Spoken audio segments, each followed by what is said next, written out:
Hi there, and welcome to this week's Lesson 10 Talk. I am Piper Harris, the coach and CEO of Poema Women's Success Coaching. So, what's Lesson 10 Talks? I hope to give you some tips and tools for you to add to your leadership toolbox. So, let's get to it. Real conversations take empathy. This week's Lesson 10 is quick. It's simple, but it might not be easy for you. So let me start with a story. This weekend, I did my typical grocery shopping, my running around town to make sure I get the very best deals. Well, as you know, you can't help but see this unless you're living under a rock. The COVID virus is running rampant. And with that, people are just going to these grocery stores in droves, buying everything on the shelves. So I knew I was in for the long haul and it might be a long day. So I got to the grocery line. There's tons of people, piles of groceries everywhere.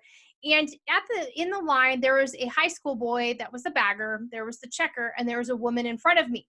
So this high school boy, he had a noticeable limp. In fact, every time he took a step, he grimaced in awful pain. So I stood behind the customer in front of me and watched what was taking place. The customer became so impatient by this boy's lack of quickness.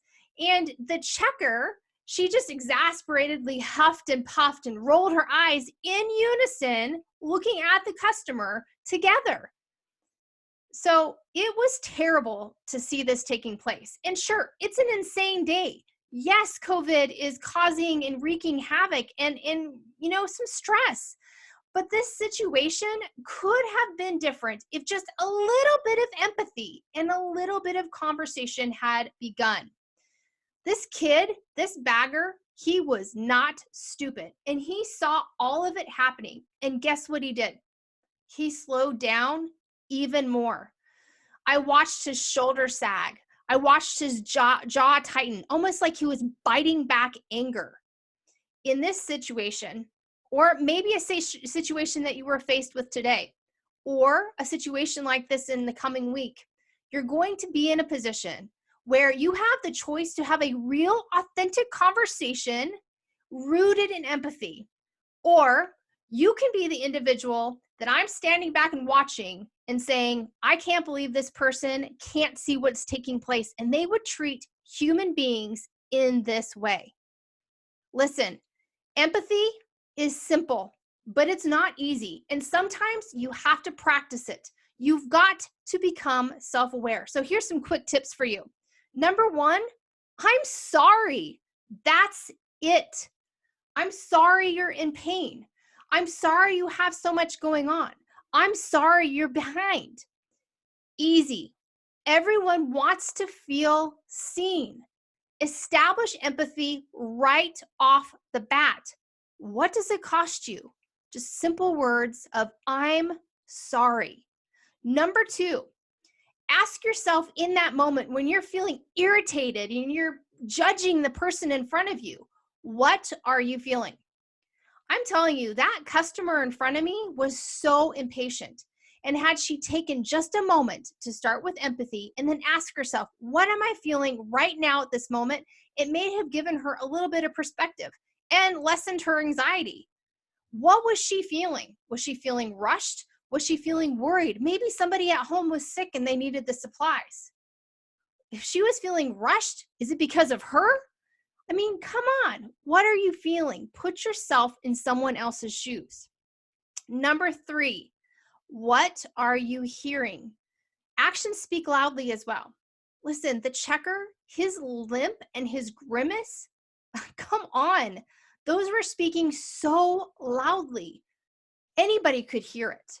So what are you hearing being said, both verbally and non-verbally? Is it pain? Is it exhaustion? Is it embarrassment? Again, seeing, hearing, put yourself in somebody else's shoes.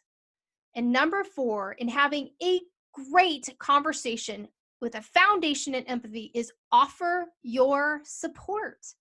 It costs you nothing to lend support when you can. And actually, when you are what are you accomplishing, when you lack the empathy or you are not offering to help someone with these hurried responses? Offering your support could have been 5 seconds of that customer in line saying, hey, I see you're in pain. Let me help you out. I get it. He's being paid for a job. But what would it have taken her instead of standing there, hemming and hawing at the credit card machine, rolling her eyes with the checker to say, hey, I'm sorry you're hurt. I see what's going on. I hear the pain you're in. Let me help you. Real conversations take empathy. And it's something that you need to practice every single day in your personal and professional life. So this week, how are you going to have a real conversation rooted in empathy? Start off with, I'm sorry. Start with empathy first, right off the bat. Think about the other person. Number 2, what are you feeling? Are your feelings of frustrations, do they have anything to do with the individual or the situation at hand? Number 3, what are you hearing, both verbally and non-verbally? You've got to listen, clue into what is going on with the other person. And number 4, offer support. What does it cost you? So that's a quick and easy lesson 10 this week. I am Piper Harris, the coach and CEO of Poema Women's Success Coaching. I hope that you really take this into account. Are you practicing empathy? It's simple, but it may not be easy. But it will heighten your leadership if you practice this continually. You will find that your teams grow. You'll find that you are seen as an authentic leader, and you will find that there is inherent trust in who you are and your character. Thanks so much for joining me today. If you have any questions about Poema Women's Success Coaching, please head on over to piperharris.net. Thanks so much, and I'll talk to you soon.